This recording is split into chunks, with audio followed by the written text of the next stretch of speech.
السلام علیکم ورحمۃ اللہ وبرکاتہ۔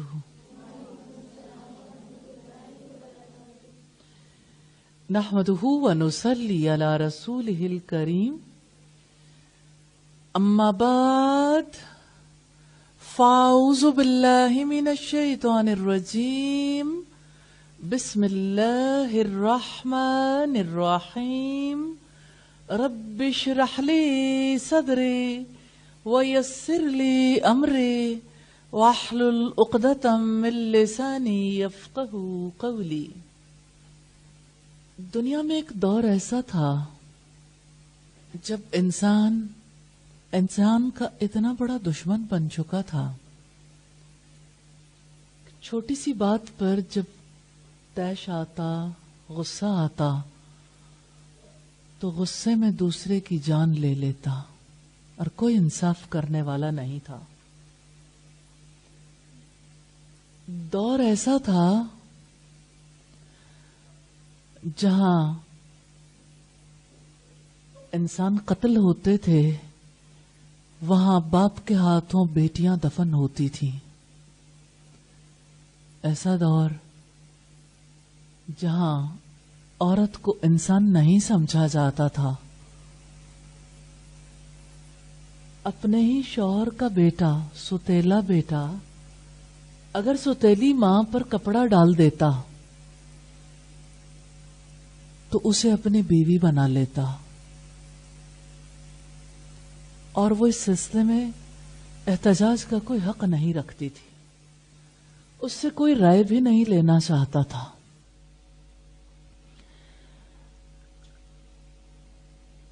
وہ دور جہاں پہ یتیموں کے ساتھ اپنے ہی رشتہ دار برا سلوک کرتے تھے، جہاں غلاموں کے گلے میں اور ہاتھوں میں زنجیریں ڈالی جاتی تھیں، جہاں سود کا ایسا نظام قائم تھا جس کی وجہ سے نسل در نسل لوگ غلام ہو جایا کرتے تھے۔ ہاں، وہ دور ایسا تھا کہ خود کعبے کے اندر 360 بت رکھے ہوئے تھے۔ ایسے دور میں اللہ تعالی نے انسانیت کو ذلت اور پستی سے نکالنے کا فیصلہ کیا، اور محمد صلی اللہ علیہ وسلم کو مبعوث فرمایا۔ اب صلی اللہ علیہ وسلم دنیا کے وہ عظیم ترین انسان ہیں جن کی عظمت کو اپنوں نے تو تسلیم کیا، لیکن غیروں نے بھی اس بارے میں اعتراف کیا ہے۔ دنیا میں ایک ایسی کتاب لکھی گئی، امریکہ سے چھپی ہے، جس کتاب کا نام ہے 100 بڑے آدمی۔ 100 بڑے آدمیوں میں سے نمبر 1 پر محمد رسول اللہ صلی اللہ علیہ وسلم کو رکھا گیا، اور رکھنے والے عیسائی تھے، اس لیے کہ آپ صلی اللہ علیہ وسلم نے حقیقتاً ایسی حیات گزاری ہے اور ایسی تعلیمات دی ہیں جس کی وجہ سے انسانیت کو وہ نفع پہنچا ہے جو کسی اور سے نہیں پہنچ پایا۔ ہم محمد صلی اللہ علیہ وسلم کی زندگی کے بارے میں کچھ چیزوں کو تو جانتے ہیں، لیکن ایسا جاننا جس کی وجہ سے محبت ہو جائے، جس کی وجہ سے ان کو فالو کرنے کے قابل ہو جائیں، جس کی وجہ سے اللہ تعالیٰ کو راضی کرنے کے قابل ہو جائیں، اس کی ہمیشہ ضرورت باقی رہتی ہے۔ اب صلی اللہ علیہ وسلم کی سیرت کے حوالے سے یہ ایک سیریز ہے جس کا آغاز ہم آج کے دن سے کرنا چاہ رہے ہیں۔ اس سیریز میں 5 اینگلز ہوں گے جن پر ہم ہر نشست میں بات چیت کریں گے۔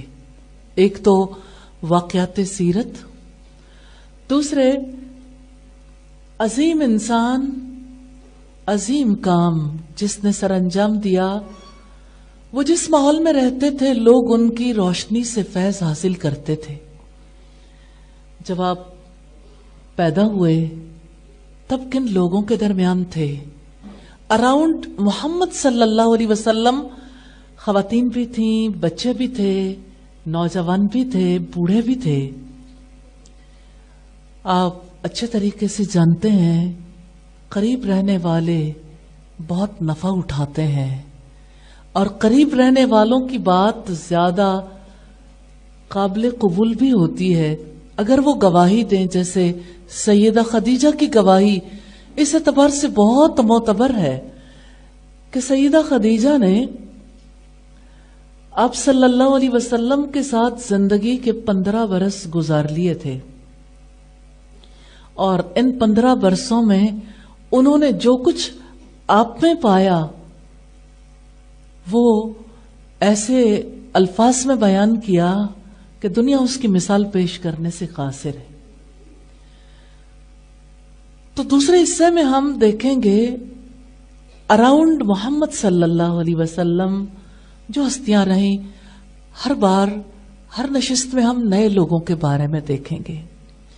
ہمارا کچھ وقت اس مقصد کے لیے بھی ہوگا کہ ہم محمد صلی اللہ علیہ وسلم کی پسند اور ناپسند کے بارے میں جانیں، اور اس کا مقصد یہ ہے کہ ہم وہ کام کرنے کے قابل ہو جائیں جو آپ صلی اللہ علیہ وسلم کو پسند تھے، اور ان کاموں سے ہم گریز کر سکیں جو آپ کو ناپسند تھے. چوتھی چیز جس کے بارے میں ہم دیکھیں گے وہ کلمات رسول صلی اللہ علیہ وسلم ہے. آپ کے وہ کلمات جن کی وجہ سے آپ کو جوامع الکلم کہا جاتا ہے. بہت خوبصورت باتیں ہمارے نبی کی باتیں، وہ باتیں جو کتابوں میں ہیں، وہ باتیں ہمارے دل تک کیسے پہنچے، ہم اپنے دل پر کیسے ان باتوں کو لکھ لیں کہ ہماری زبانیں انہیں دہرائیں اور ہمارے اعمال اس کے مطابق بدل جائیں. تو انشاءاللہ وہ کلمات یاد کرنے کی کوشش کریں گے.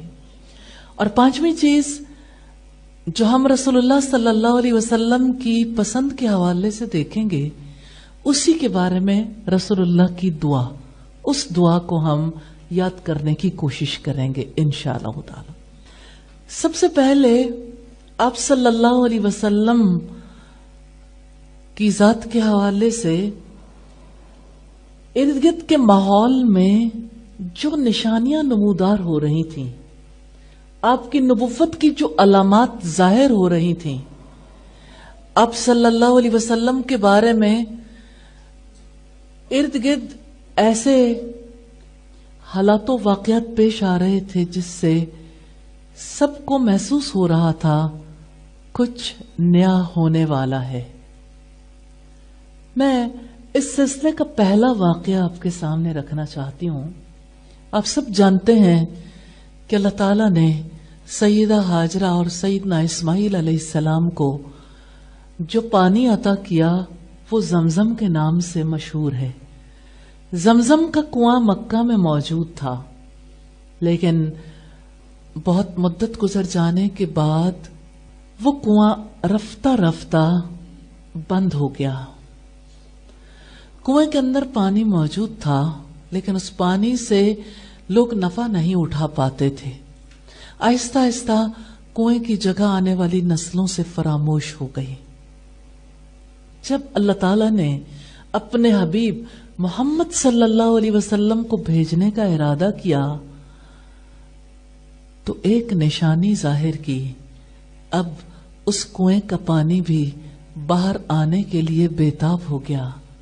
اللہ تعالیٰ کے حکم کے مطابق تو زمزم کے کنویں کی کھدائی کے لیے آپ کے دادا کو بار بار خواب دکھایا گیا. اس خواب کے بعد اس جگہ کو آپ کے دادا نے خوب اچھے طریقے سے پہچان لیا، تو انہوں نے چاہا کہ اس کی کھدائی کریں، لیکن آپس کا اختلاف ہو گیا، کیونکہ قریش چاہتے تھے کہ یہ سعادت محض عبد المطلب اور اس کے اہل خانہ کے درمیان ہی نہ گردش کرتی رہے، اس سعادت کو ہم بھی حاصل کریں۔ میں ایک لمحے کے لیے آپ کو اس دور میں لے جانا چاہتی ہوں جہاں رسول اللہ صلی اللہ علیہ وسلم کی جدہ قبیلہ بنو جرہم سے یہ کہتے ہوئے نظر آتی ہیں، جب انہوں نے یہ کہا تھا کہ ہم آپ کے پاس رہائش اختیار کرنا چاہتے ہیں، تو سیدہ ہاجرہ نے کہا تھا ٹھیک ہے آپ رہائش رکھ سکتے ہیں لیکن پانی پر میرا حق ہوگا۔ ایک بار پھر تاریخ اپنے آپ کو دہراتی ہے، کیسے میں واقعہ آپ کے سامنے رکھنا چاہتی ہوں۔ شیخ ابراہیم نے اپنی کتاب میں لکھا ہے نبی کریم صلی اللہ علیہ وسلم کے بارے میں، آپ کے دادا محترم عبد المطلب کے بارے میں، وہ سیدنا علی رضی اللہ تعالیٰ عنہ سے روایت کرتے ہیں، ایک صحیح روایت میں ہے۔ سیدنا علی فرماتے ہیں سیدنا علی کے بھی دادا تھے آپ صلی اللہ علیہ وسلم کے دادا، کیونکہ دونوں چچا زاد بھائی تھے۔ کہتے ہیں کہ عبد المطلب نے بیان کیا کہ میں حتیم میں سو رہا تھا۔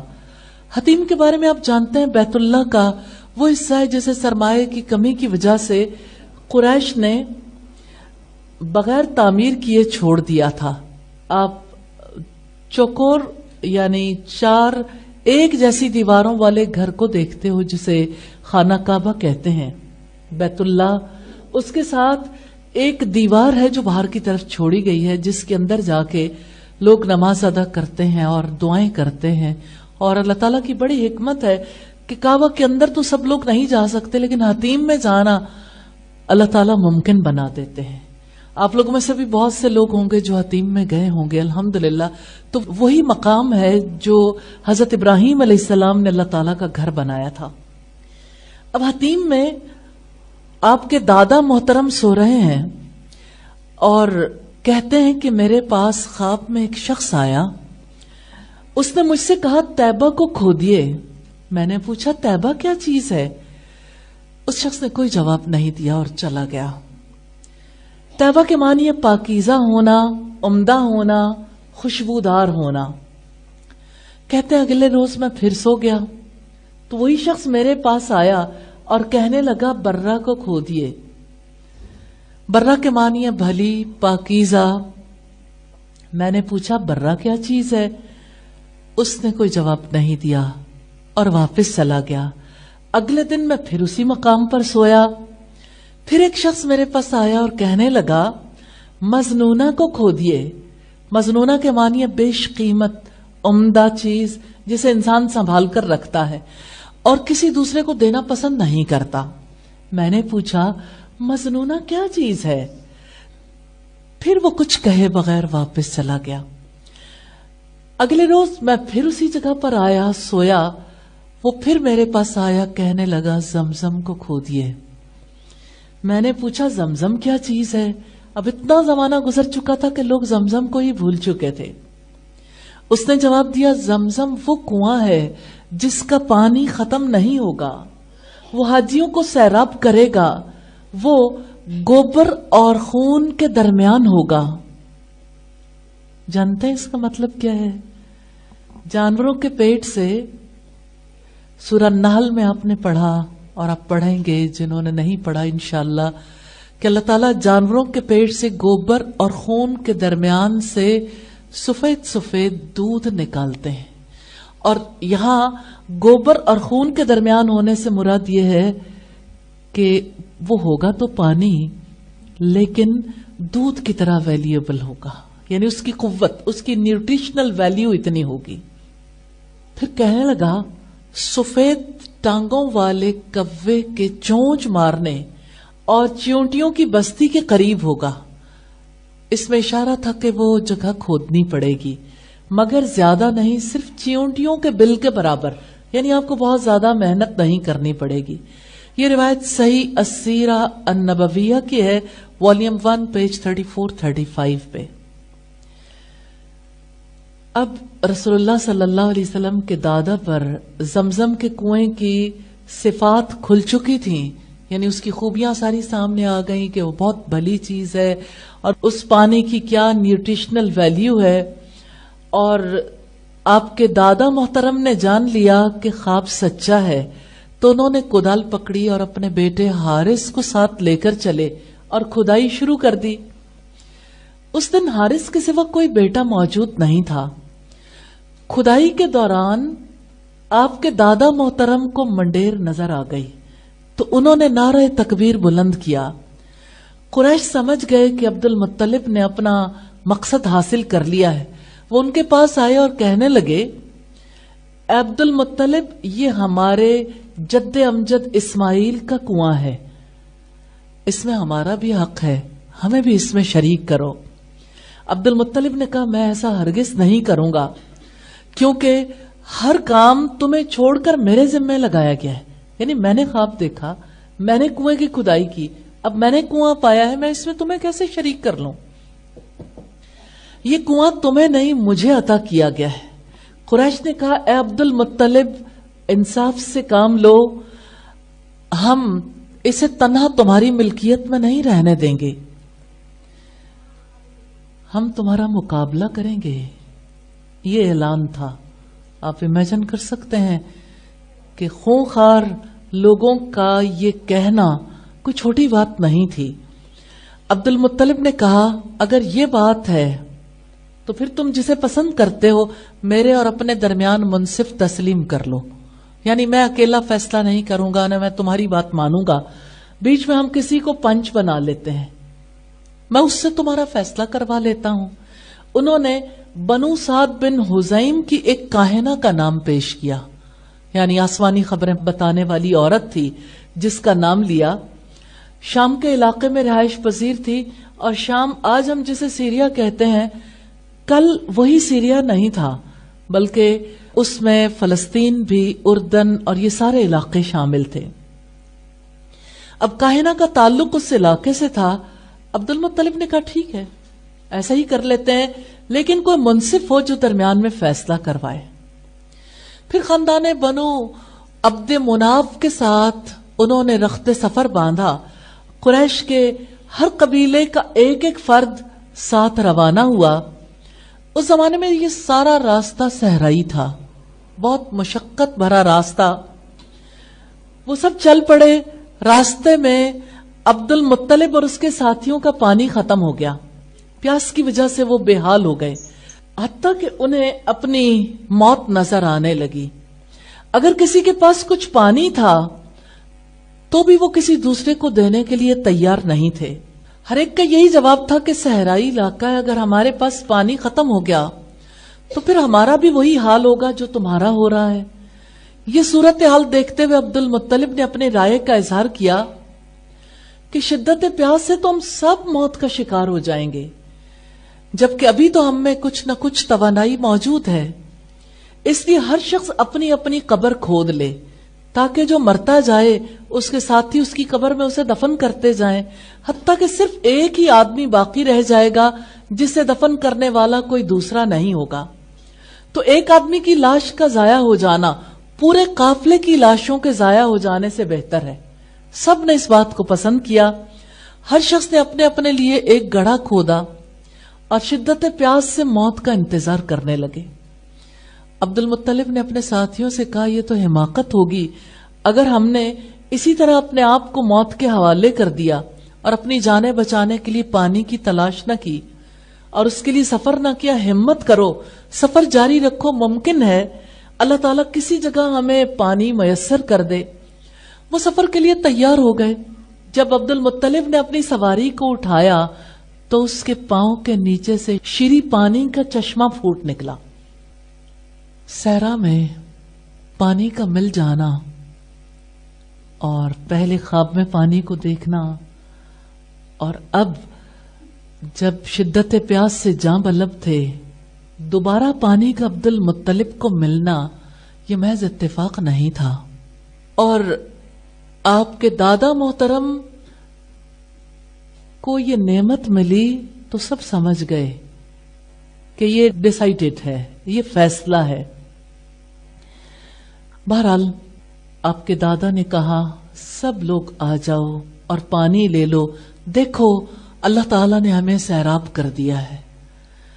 سب لوگ آئے، سب نے پانی پیا، اپنے مشکیزے بھرے اور ایک آواز میں کہا اے عبد المطلب، اللہ کی قسم اللہ تعالیٰ نے ہمارے مقابلے میں آپ کے حق میں فیصلہ کر دیا ہے۔ اللہ کی قسم اب زمزم کے بارے میں ہم آپ سے کبھی جھگڑا نہیں کریں گے۔ اور کیوں نہ وہ یہ بات کہتے کہ اللہ تعالیٰ نے آپ صلی اللہ علیہ وسلم کے دادا کو دوسروں کے مقابلے میں اعزاز عطا کیا تھا، اور یہ اعزاز ایسا تھا جسے سب کو تسلیم کرنا پڑا۔ لوگوں نے کہا کہ جس اللہ نے جنگل میں آپ کو پانی عطا کیا ہے، وہی رب آپ کو زمزم کنواں دینا چاہتا ہے، چلو خیر و برکت کے ساتھ زمزم کی طرف واپس چلیں۔ کاہنہ کے پاس جانے کی بجائے ڈیسیژن صحرا میں ہی ہو گیا۔ سب نے مان لیا کہ زمزم آپ ہی کا حق ہے، یعنی آپ کے دادا محترم کا۔ یوں سب لوگ واپس آ گئے اور اس طرح سے کہ زمزم کے حق سے دستبردار ہو گئے۔ تو یہ روایت سیدنا علی کی ہے، اور اس روایت کو ابتدائی سیرت نگاروں نے لکھا ہے، جیسے سیرت ابن ہشام میں والیوم 1 پیج 151 سے 153 پر آپ دیکھ سکتے ہیں۔ اسی طرح سے ابن اسحاق کی کتاب میں بھی اس کا تذکرہ ملتا ہے، اور دلائل النبوہ میں بھی اس کا تذکرہ ملتا ہے، کیونکہ نبی صلی اللہ علیہ وسلم کی نبوت کی علامات میں سے ایک علامت ہے کہ آپ کے خاندان کو وہ پانی ایک بار پھر عطا کر دیا گیا۔ الحمدللہ۔ حقیقت یہ ہے کہ زمزم کا پانی بڑا مبارک ہے۔ نبی صلی اللہ علیہ وسلم نے اس کے بارے میں فرمایا انہا مبارکتن انہا طعام طعم، یہ آب زمزم بہت بابرکت ہے اور خوراک کا کام دیتا ہے۔ کتنے ہی لوگ ہیں جو حج اور عمرہ کرنے جاتے ہیں، سم ٹائمز ایسا ہوتا ہے کسی کے پاس، جیسے ایک خاتون نے مجھے بتایا کہ میرے پاس جو پیسے تھے ابتدائی طور پر ہی میری جو اماؤنٹ تھی وہ گم گئی، اور اس کے بعد میرے پاس کھانے کو بھی کچھ نہیں تھا، اور میں کسی کے آگے ہاتھ نہیں پھیلانا چاہتی تھی، تو میں نے زمزم پر گزارا کیا، اور جتنا عرصہ تھا میں نے صرف زمزم پیا اور میری صحت پہلے سے زیادہ بہتر ہو گئی۔ حقیقت یہ ہے کہ جیسے گوبر اور خون کے درمیان سے دودھ نکلتا ہے، اس کے اندر قوت ہوتی، کمپلیٹ ڈائٹ ہے۔ زمزم کے بارے میں ریسرچز ہمیں بتاتی ہیں، حالانکہ عام پانی ہے، اور یہ نان مسلمز ہیں، اس پر ریسرچ کرنے والے جو بتاتے ہیں واقعتاً یہ خوراک ہے۔ اور اب صلی اللہ علیہ وسلم نے فرمایا آب زمزم جس مقصد کے لیے پیا جائے وہ حاصل ہو جاتا ہے۔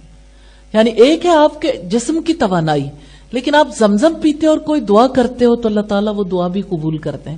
اگر تم حصول شفا کے لیے پیو گے اللہ تعالیٰ شفا عطا فرمائے گا، اگر بھوک مٹانے کے لیے پیو گے اللہ تعالیٰ تمہاری بھوک مٹا دے گا، پیاس بجھانے کے لیے پیو گے اللہ تعالیٰ تمہاری پیاس بجھا دے گا۔ یہ حضرت جبریل علیہ السلام کی ایڑی کی ضرب کے ساتھ نمودار ہوا، اور اللہ تعالیٰ کی جانب سے حضرت اسماعیل علیہ السلام کی سیرابی کا سامان تھا۔ یہ روایت صحیح بخاری کی ہے، حدیث نمبر 3364 ہے۔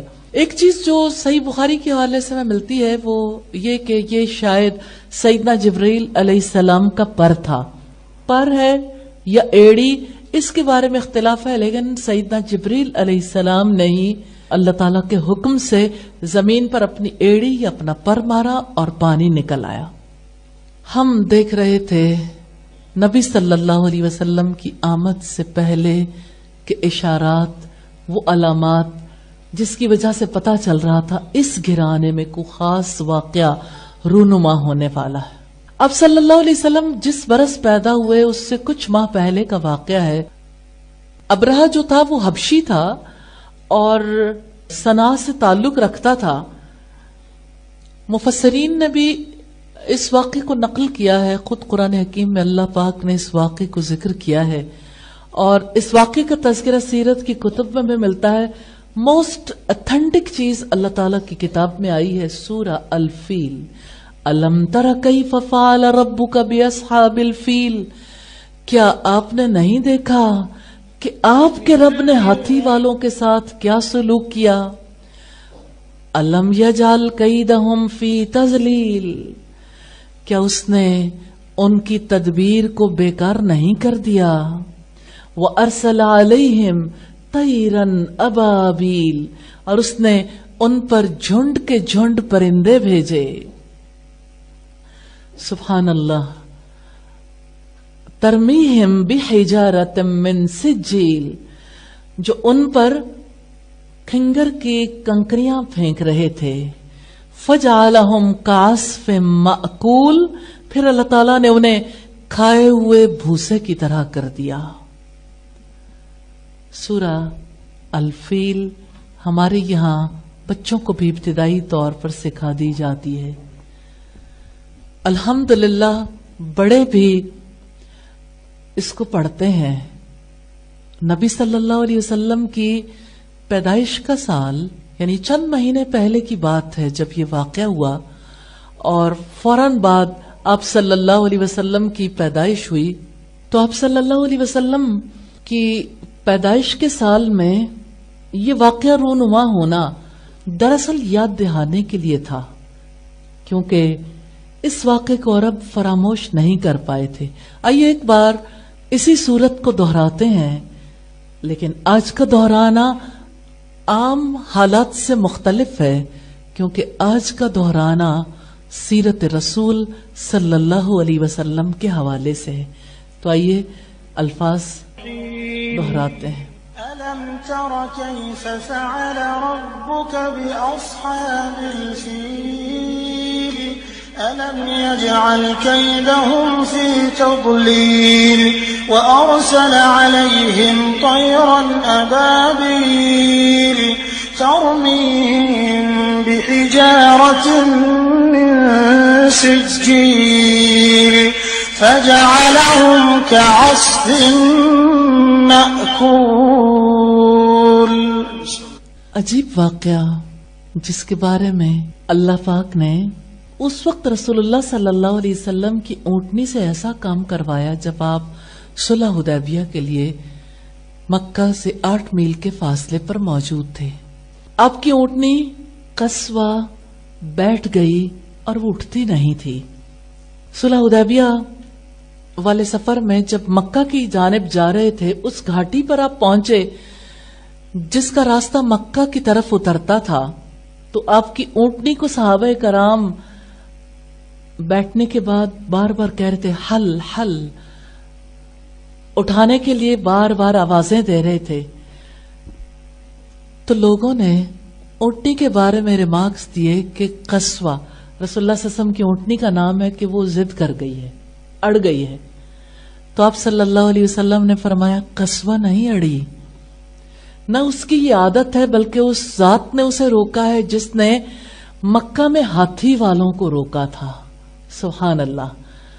تو آپ صلی اللہ علیہ وسلم نے کس طرح سے اس واقعے کی جانب اشارہ کیا؟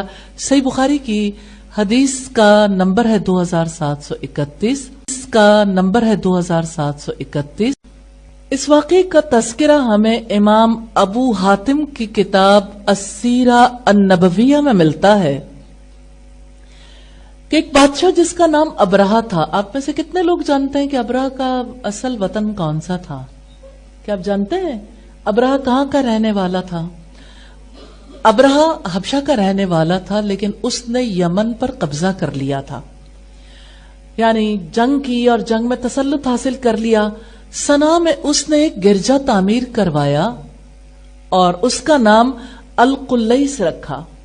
اس کا منصوبہ یہ تھا کہ سب لوگ حج کرنے کے لیے بیت اللہ کی طرف رخت سفر باندھتے ہیں، اور وہاں ظاہر ہے کہ صرف لوگ عبادت کرنے نہیں جاتے تھے، بہت بڑی تجارت بھی ہوتی تھی۔ تو اس کا جی چاہتا تھا کہ تجارت کا جو نفع اہل مکہ کو ہو رہا ہے وہ نفع اہل صنعاء کو ہو جائے، اس لیے اس نے یہ منصوبہ بنایا کہ عربوں کے حج کا رخ اس کی جانب پھیر دے۔ اس وجہ سے اس نے طے کیا تھا کہ میں مکہ میں جا کر اس گھر کو ہی ڈھا دوں گا۔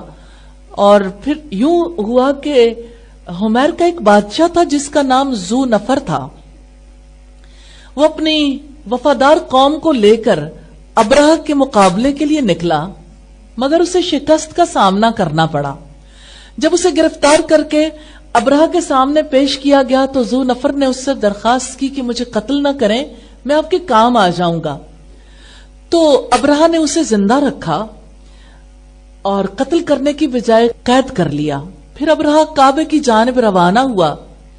جب خثم قبائل کے قریب پہنچا تو نفیل بن حبیب نے کچھ یمنی قبائل اپنے ساتھ ملا کر جنگ کی، لیکن ابرہہ نے انہیں بھی شکست دے دی۔ نفیل نے بھی وہی بات کی جو اس سے پہلے کے ساتھی نے کی تھی۔ اس نے بھی کہا مجھے قتل نہ کرنا، میں تمہارے کسی وقت کام آ جاؤں گا، اور میری قوم بھی تمہاری فرما بردار ہے اور آپ کا ان پر مکمل کنٹرول ہوگا۔ اگر آپ نے مجھے زندہ رکھا تو میں اپنی قوم کو آپ کے ساتھ جنگ کرنے سے باز رکھوں گا۔ ابرہہ نے اسے بھی زندہ چھوڑ دیا، اور پھر یہ ہوا کہ نفیل نے اس کی رہنمائی کی۔ ظاہر ہے کہ اس دور میں وہ روڈز کی صورتحال ایسی نہیں تھی، اور نہ ہی ایسی صورتحال تھی جس کی وجہ سے اس کے لیے آسانی سے پہنچنا ممکن ہو جاتا۔ اس لیے راستے سے وہ لوگ گائیڈ لیا کرتے تھے۔ ابرہہ اسی طرح سے گائیڈ لیتے لیتے طائف جا پہنچا۔ مسعود بن معتب بنو ثقیف کے کچھ لوگوں کے ساتھ لے کر اس سے ملا اور کہا اے بادشاہ، ہم تیرے غلام ہیں، آپ سے مخالفت نہیں کریں گے۔ ہم تو لات کو پوجنے والے اور تمہیں لات سے کوئی غرض ہی نہیں ہے۔ لات ان کے بت کا نام تھا کہ تم تو یہ چاہتے ہو مکہ چلے جاؤ، تو چلو ہم آپ کے ساتھ کسی شخص کو بھیج دیتے ہیں جو آپ کو گائیڈ کر دے۔ انہوں نے اپنے ایک غلام کو ابرہہ کے ساتھ کر دیا، اور غلام کا نام ابو رغال تھا۔ راستے میں وہ فوت ہو گیا۔ اہل مکہ جب اس کی قبر کے پاس سے گزرا کرتے تھے تو اسے پتھر مارا کرتے تھے کہ یہ شخص تھا جو اللہ کے گھر کو ڈھانے کے لیے آنے والوں کی رہنمائی کرنے کے لیے نکلا تھا۔ پھر ایسا ہوا کہ ابرہہ نے اسود بن مقصود کو اپنے ہرابل دستے کا کمانڈر بنا کر بھیجا۔ مکہ میں اہل حرم اس کے پاس جمع ہو گئے۔ اس نے ارک نامی جگہ سے عبد المطلب کے 200 اونٹ اپنے قبضے میں لے لیے۔ پھر ابرہہ نے حناطہ حمیری کو اہل مکہ کے پاس بھیجا اور کہا کہ شریف مکہ سے مل کر میرا پیغام پہنچا دو، میں جنگ کے لیے نہیں آیا، میں تو صرف اس گھر کو ڈھانے کے لیے آیا ہوں، یعنی بیت اللہ کو گرانے کے لیے آیا ہوں۔ حناطہ جو تھا وہ مکہ میں عبد المطلب یعنی بنو ہاشم کے سردار سے ملا اور کہا مجھے بادشاہ نے آپ کی طرف بھیجا ہے کہ میں آپ پر واضح کر دوں، لیکن بادشاہ آپ سے جنگ کرنے کے لیے نہیں آیا، وہ تو صرف اس گھر کو ڈھائے گا اور واپس چلا جائے گا، لیکن اگر آپ لڑائی کرو گے تو وہ بھی آپ سے لڑائی کرے گا۔ عبد المطلب نے کہا ہم تو جنگ کرنے کا ارادہ نہیں رکھتے۔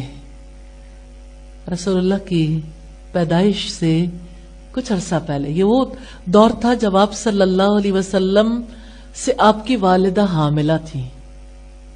اس دوران یہ سارے واقعات رونما ہو رہے تھے۔ اس موقع پر عبد المطلب نے کہا کہ ہم تو لڑنے کی طاقت نہیں رکھتے۔ حناطہ نے عبد المطلب سے کہا پھر میرے ساتھ بادشاہ کے پاس چلو۔ عبد المطلب کو ساتھ لے کر وہ فوجی کیمپ کے میں چلے گئے۔ یہ واقعہ چونکہ امپورٹنٹ ہے، میں اس خاص بات آپ کے سامنے رکھنا چاہتی ہوں۔ عبد المطلب جب وہاں پہنچے تو بادشاہ کے ساتھ بات چیت ہوئی، تو عبد المطلب نے کہا کہ دیکھو ہم تو آپ کے ساتھ لڑنا نہیں چاہتے، آپ میرے اونٹ واپس کر دو۔ حناطہ نے تعارف کرواتے ہوئے کہا تھا یہ سردار ہیں قریش کے اور آپ کے ساتھ بات چیت کرنے کے لیے آئے ہیں۔ آپ اس بات کو پیش نظر رکھیے کہ سفیر جب کسی بادشاہ کے پاس جاتے ہیں تو اپنا ذاتی کام اس کے سامنے نہیں رکھتے۔ یہ قدیم دور کے عربوں نے بھی سیکھ رکھا تھا۔ اس نے کہا کہ دیکھیں میں تو آپ کے پاس اس لیے آیا ہوں کہ آپ میرے اونٹ واپس کر دیں۔ تو ابرہہ نے کہا مجھے افسوس ہے کہ آپ اس گھر کے بارے میں بات کرنے کی بجائے مجھ سے اونٹوں کی بات کر رہے ہو۔ رسول اللہ کے دادا نے کہا جس کا گھر ہے وہ اپنے گھر کی خود حفاظت کرنا جانتا ہے اور وہ اس کی حفاظت کر لے گا، تم میرے اونٹ مجھے واپس کر دو۔ بلیو ہے، بہرحال اس بات کو بھی اپنی جگہ پہ دیکھنے کی ضرورت ہے کہ بیلیف کتنا سٹرونگ ہے کہ یہ اللہ تعالیٰ کا گھر ہے. اگرچہ اس بیلیف میں، اس عقیدے میں خرابی آ گئی تھی کہ وہ بتوں کی پرستش کرتے تھے اور عبادت کے طور طریقے بھی بدل گئے تھے، لیکن اللہ تعالیٰ کی ذات پر پختہ یقین تھا کہ وہ اپنے گھر کی حفاظت کر سکتا ہے. تو عبد المطلب سے گفتگو کرنے کے بعد اونٹ واپس کر دیے گئے اور ابرہہ نے مکہ جانے کے لیے لشکر کو تیار کر لیا. ابرہہ کے ساتھ ہاتھیوں کی بہت بڑی تعداد تھی جس پر اس کا لشکر سوار تھا. پھر یوں ہوا کہ جس وقت لشکر چلنے لگا تو اس نے اپنے ہاتھی پر ضروری سامان رکھوا دیا، لیکن ہاتھی تھا کہ ٹس سے مس ہی نہیں ہوتا تھا. لوگوں نے اس کے سر پر ہتھوڑے بھی مارے لیکن وہ چلنے کے لیے تیار نہیں تھا. ہر حربہ آزمایا گیا. جب اس کا رخ یمن کی طرف کرتے تو وہ دوڑنے لگتا، مکہ کی طرف کرتے تو وہ کسی قیمت پر آگے جانے کے لیے تیار نہیں تھا. اسی طرح سے یہ لشکر جب آگے بڑھنے کی کوشش کرنے لگا تو اللہ تعالیٰ نے چڑیوں جیسے پرندے بھیج دیے اور ہر پرندے کے پاس 3 کنکریاں تھیں. 2 ان کے پنجوں میں تھی. آپ امیجن کر کے دیکھیے، ہر پنجے میں بھی کنکر ہے اور چونچ میں بھی کنکر ہے. جس کو وہ کنکر لگتا تھا نومینیٹڈ ہوتا تھا، اس کنکر کے لگتے ہی ہلاک ہو جاتا تھا. اس طرح فوج کے خاصے سپاہی مارے گئے اور جو بچ گئے انہوں نے واپس بھاگنا شروع کر دیا. ابرہہ کے لشکریوں نے تیزی سے واپس جانا شروع کیا. کہیں نہ کہیں کوئی گرتا اور مر جاتا تھا. اللہ تعالیٰ نے ابرہہ کے جسم میں ایک بیماری پیدا کر دی جس سے اس کا ایک پور گرنے لگا. جب وہ واپس پہنچا تو ایک چوزے کی طرح رہ چکا تھا، یعنی اس کا جسم اتنا زیادہ کم ہو چکا تھا. اسی حالت میں وہ مر گیا. ابن اسحاق نے اپنی سیرت میں یہ بیان کیا ہے کہ عبد المطلب نے یعنی رسول اللہ کے دادا نے کعبے کے دروازے کا کنڈا پکڑ کر اللہ تعالیٰ سے دعا کی تھی ابرہہ اور اس کے لشکر کے مقابلے کے لیے. اشعار پڑھے تھے، اللہ ہر بندہ اپنے گھر کی حفاظت کرتا ہے، تو بھی اپنے گھر کی حفاظت فرما. کل ان کی صلیب اور تیری تدبیر دونوں کا مقابلہ ہے، تیری تدبیر ان پر غالب آ جائے. اگر تو انہیں اور ہمارے قبلے کو اپنے حال پر چھوڑنا چاہتا ہے تو تیری مرضی، تو جو چاہے کر. دعا میں ایک یقین نظر آتا ہے کہ قوت اللہ تعالیٰ کے ہاتھ میں ہے، وہ حفاظت کر سکتا ہے. اللہ تعالیٰ پر بھروسہ کرنے کے بعد عبد المطلب نے اہل مکہ سے کہا کہ آپ لوگ ارد گرد کے پہاڑوں پر چڑھ جاؤ کہ میں نے اللہ سے دعا کر لی ہے، وہ اپنے گھر کی خوب حفاظت کرنے والا ہے، آپ اپنی جان بچا لو. پھر اسی طرح سے ابرہہ کا لشکر ہلاک ہو گیا. اس واقعے سے ہمیں بہت سے اسباق بھی ملتے ہیں. ایک تو کعبۃ اللہ کے بارے میں ہمیں پتہ چلتا ہے کہ اللہ تعالیٰ نے اسے کتنی بڑی فضیلت عطا کی ہے. دوسرے یہ کہ اللہ تعالیٰ اپنے گھر کی خود حفاظت کرنے والا ہے، اور کعبہ دین ابراہیمی کے باقیات میں سے تھا، یعنی اللہ تعالیٰ کی پہچان کا ایک اہم ذریعہ. اور یہ بھی پتہ چلتا ہے کہ اہل مکہ نے کس طرح سے اللہ تعالیٰ کے گھر کی حفاظت کرنے کے لیے ذمہ داری اللہ تعالیٰ ہی کو سونپی تھی. اگرچہ اس گھر کے حوالے سے وہ عزت بھی چاہتے تھے اور سینکڑوں برس سے اس قبلے کی وجہ سے لوگ ان کی عزت کرتے چلے آ رہے تھے، لیکن جب وقت آیا تو انہوں نے یہ معاملہ اللہ تعالیٰ ہی کے حوالے کر دیا. امام رازی اس آیت کی تفسیر کرتے ہوئے لکھتے ہیں الم یجعل کیدہم فی تضلیل، کہ قید کے معنی ہوتے ہیں خفیہ طریقے سے دوسرے کو نقصان پہنچانا، خفیہ تدبیر.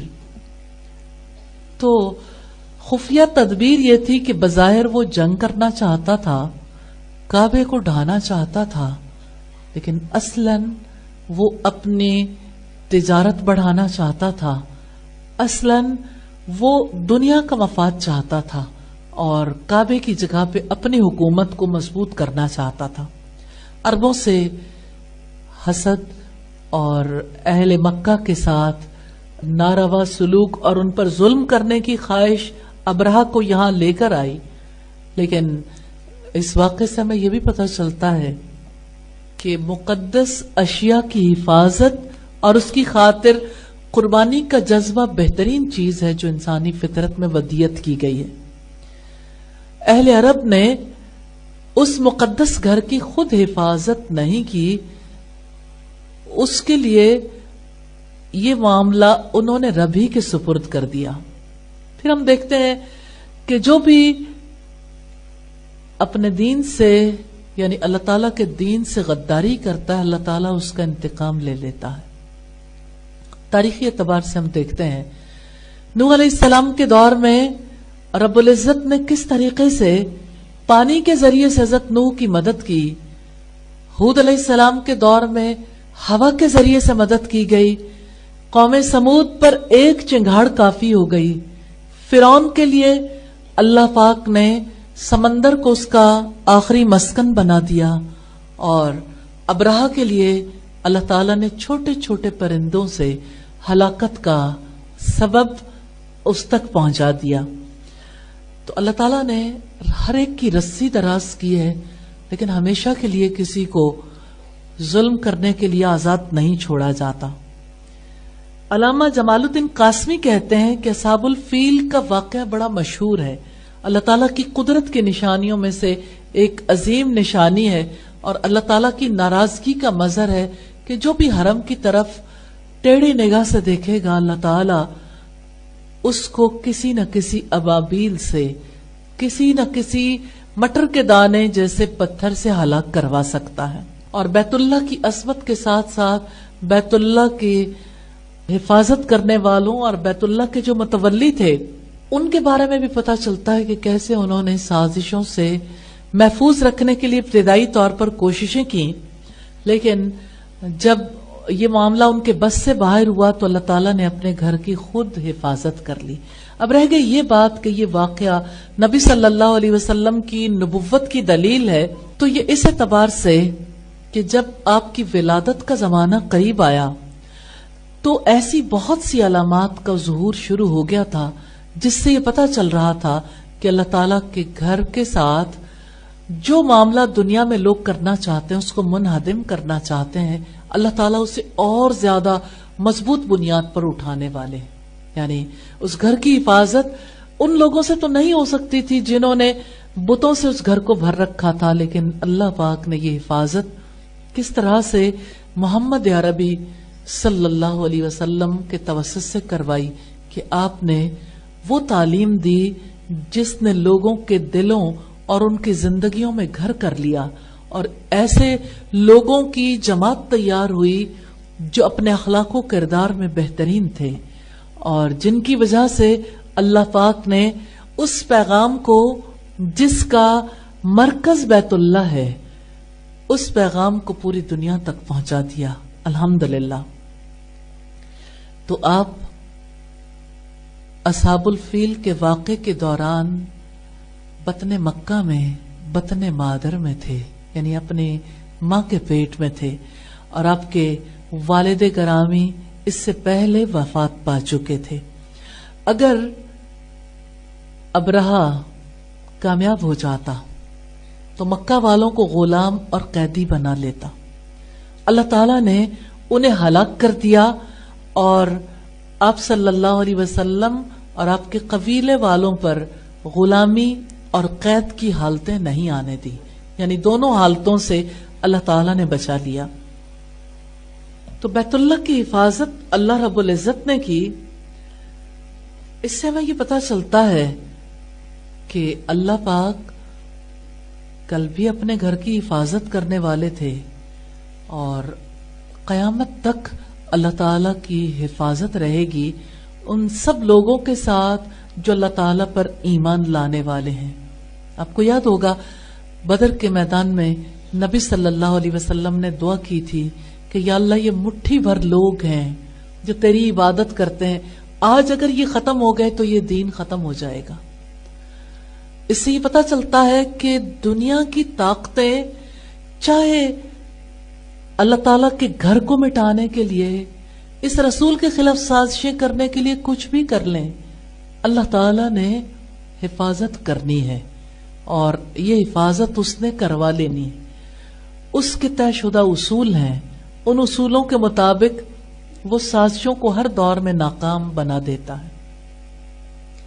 ایک اور چیز جو ہمیں پتہ چلتی ہے وہ یہ کہ اصحاب الفیل کے واقعے سے عربوں کی نئی تاریخ کا آغاز ہوتا ہے۔ ہاں، یہی سال تو ہے جب رسول اللہ کی ولادت ہوئی، دنیا کی تاریخ نیا موڑ مڑتی ہے۔ اسی سال سے دنیا میں بہت بڑی تبدیلی کا آغاز ہونے والا تھا۔ 570 عیسوی کو عام الفیل کہا جاتا ہے، یعنی ہاتھی والوں کا سال، اور آپ صلی اللہ علیہ وسلم کی ولادت باسعادت اس سے کچھ عرصے کے بعد ہوئی۔ الحمدللہ رب العالمین۔ اب قیامت سے پہلے دو اور واقعات ہیں جو میں اس موقع پر ضرور آپ کے سامنے رکھنا چاہتی ہوں۔ ایک تو یہ کہ یہودی جانتے تھے کہ اللہ تعالیٰ کا آخری نبی اسی علاقے میں آنے والا ہے۔ آپ کی ولادت سے پہلے یہودیوں نے ایک دوسرے کو ایک ستارہ دیکھ کر پکارا تھا کہ دیکھو وہ ستارہ طلوع ہو گیا ہے جس نے اللہ تعالیٰ کے رسول احمد کے پیدا ہونے کے بعد طلوع ہونا تھا، پیدا ہونے کے وقت طلوع ہونا تھا۔ یہ ستارہ نبی صلی اللہ علیہ وسلم کی آمد کی نشانی تھا۔ اس کے طلوع ہونے پر یہودی سمجھ گئے تھے کہ اب دنیا میں آخری دور شروع ہو گیا۔ نبی صلی اللہ علیہ وسلم نے فرمایا کہ میں اور قیامت ان دو انگلیوں کی طرح ہے، کہاتین، ان دو انگلیوں کی طرح ہے کہ میرے بعد قیامت آئے گی، اب کوئی اور نبی آنے والا نہیں ہے۔ الحمدللہ رب العالمین۔ تو اب صلی اللہ علیہ وسلم کی نبوت کی بہت سی بشارتیں ہیں جو ہمیں پہلی کتابوں میں ملتی ہیں، جیسے ابراہیم علیہ السلام نے دعا کی تھی کہ اے ہمارے رب، ان میں ایسا رسول مبعوث فرمانا جو انہیں تیری آیات کی تلاوت کر کے سنائے، انہیں کتاب اور حکمت کی تعلیم دے اور ان کے نفوس کا تزکیہ کرے۔ ابراہیم علیہ السلام کے جانے کے سینکڑوں برس کے بعد اللہ تعالیٰ وہ وقت لے آیا تھا جس وقت میں آپ صلی اللہ علیہ وسلم نے پیدا ہونا تھا۔ دعا رائے گا نہیں جاتی، یا تو اسی وقت قبول ہو جاتی ہے یا کچھ عرصے تک پوسٹ پون کی جاتی ہے، یا اللہ تعالیٰ اسے آخرت کے لیے اجر عطا کرنے کے لیے رکھ لیتے ہیں۔ اسی طرح آپ صلی اللہ علیہ وسلم کی آمد سے پہلے حضرت عیسیٰ علیہ السلام نے آپ کی آمد کی خوشخبری دی تھی۔ سیدنا عیسیٰ علیہ السلام اور سیدنا ابراہیم علیہ السلام کے حوالے سے اقبال نے کہا دعائے خلیل و نوید مسیحا، یعنی آپ صلی اللہ علیہ وسلم حضرت ابراہیم علیہ السلام کی دعا اور حضرت عیسیٰ علیہ السلام کی دی ہوئی خوشخبری ہے۔ تو یہ اللہ تعالیٰ کا بہت بڑا اعزاز ہے محمد صلی اللہ علیہ وسلم کے لیے کہ اللہ تعالیٰ نے انہیں بہترین ماحول میں، بہترین علاقے میں، بہترین نام کے ساتھ پیدا کیا۔ میں ولادت نبوی سے پہلے آپ صلی اللہ علیہ وسلم کے بارے میں اس عظیم آیت کو آپ کے سامنے رکھنا چاہتی ہوں۔ اللہ رب العزت نے سورہ النساء کی آیت نمبر 113 میں فرمایا وَكَانَ فضل اللہ علیک عظیما، اور یقیناً آپ پر ہمیشہ سے اللہ تعالی کا عظیم فضل ہے، یعنی نبی صلی اللہ علیہ وسلم پر، آپ کی امت پر، آپ کی آل پر اللہ تعالیٰ کا بہت بڑا فضل ہے۔ کیا آپ اس فضل کا اندازہ لگا سکتے ہیں؟ آج پوری دنیا بھی چاہے یہ فضل ان کے حصے میں نہیں آ سکتا۔ اللہ پاک نے وہ کتاب محمد صلی اللہ علیہ وسلم پر نازل کی ہے جسے پانی دھو نہیں سکتا، جس کتاب کو تبدیل کرنے کے لیے ہر دور میں سازشیں ہوئیں، جس کتاب کے لیے، جن احکامات کے لیے اللہ پاک نے نبی صلی اللہ علیہ وسلم کو منتخب کیا تھا، امت کے لیے کتنا بڑا اعزاز ہے۔ اللہ رب العزت نے فرمایا اِنَّا نَحْنُ نَزَّلْنَا الذِّكْرَ وَإِنَّا لَهُ لَحَافِظُونَ، بے شک ہم نے ذکر کو نازل کیا ہے اور ہم ہی اس کی حفاظت کرنے والے۔ فضیلت کی بات اللہ تعالیٰ کے کلام کی وجہ سے ہے، آخری رسول ہونے کی وجہ سے ہے۔ نبی صلی اللہ علیہ وسلم کے بارے میں سورہ الاحزاب میں آپ کی دو حیثیتیں اللہ رب العزت نے واضح کی ہیں کہ آپ اللہ کے رسول ہیں اور خاتم النبیین ہیں۔ رسول ہونے کے اعتبار سے تو سارے رسول آپ صلی اللہ علیہ وسلم کی طرح اللہ تعالیٰ کی طرف سے منتخب کردہ تھے۔ سارے رسول معزز تھے، سارے رسول اللہ تعالیٰ کا پیغام پہنچانے کے لیے آئے تھے، لیکن خاتم النبیین ہونے کی فضیلت محمد صلی اللہ علیہ وسلم کو حاصل ہوئی۔ آپ کے بعد کوئی نبی آنے والا نہیں ہے اور آپ پر اللہ تعالیٰ کا ہمیشہ سے عظیم فضل ہے۔ سورہ نساء کی آیت نمبر 175 میں فرمایا کہ جو لوگ اللہ تعالیٰ پر ایمان لائے اور انہوں نے اللہ تعالیٰ کے دین کو مضبوطی سے تھام لیا تو عنقریب وہ انہیں اپنی رحمت اور فضل میں داخل کرے گا اور انہیں اپنی طرف سے سیدھے راستے کی ہدایت دے گا۔ بہت ہی اہم بات ہے، فَسَيُدْخِلُهُمْ فِي رَحْمَةٍ مِّنْهُ، عنقریب وہ انہیں اپنی رحمت میں داخل کرے گا اور اپنے فضل میں، وَيَهْدِيهِمْ إِلَيْهِ، اور انہیں اپنی طرف، یعنی اپنی طرف آنے والے راستے کی رہنمائی کرے گا، صراطا مستقیما، جو صراط مستقیم ہے۔ حقیقت یہ ہے دنیا کا ہر فرد زندگی گزارنے کا طریقہ، راستہ چاہتا ہے۔ ہر شخص کو اپنی زندگی میں جو کچھ بھی کرنا ہے اس کے لیے رہنمائی چاہیے۔ اگر کوئی رہنما نہ ہو، الہامی رہنمائی نہ ہو، انسان کی عقل ٹھوکریں کھا سکتی ہے، انسان اس کے لیے غلطی کر سکتے ہیں، جیسے ہر دور میں لوگ غلطیاں کرتے رہے ہیں، لیکن اللہ پاک نے اس امت کو یہ اعزاز بخشا ہے کہ انہیں زندگی گزارنے کا ایسا راستہ بتا دیا جو بالکل سیدھا ہے، جس میں کوئی ٹیڑھ نہیں ہے، جس میں کوئی انٹرچینج نہیں ہے۔ جیسے موٹر وے پہ دیکھتے ہیں آپ، کسی بھی انٹرچینج سے نکل جائیں تو نکلنے کے راستے تو ہیں، تو صراط مستقیم رب العزت نے دکھا دیا۔ نبی صلی اللہ علیہ وسلم نے فرمایا جو شخص علم کے راستے پر چلتا ہے اللہ تعالیٰ اس کے لیے جنت کا راستہ آسان کر دیتا ہے۔ تو جنت کا راستہ، علم کا راستہ، قرآن کا راستہ، یہی صراط مستقیم ہے، یہی سیدھا راستہ ہے جس راستے پہ چلنے والے ہر دور میں کامیاب ہوئے۔ سبحانک اللہم و بحمدک، نشہد ان لا الہ الا انت، نستغفرک و نتوب الیک۔ السلام علیکم ورحمۃ اللہ وبرکاتہ۔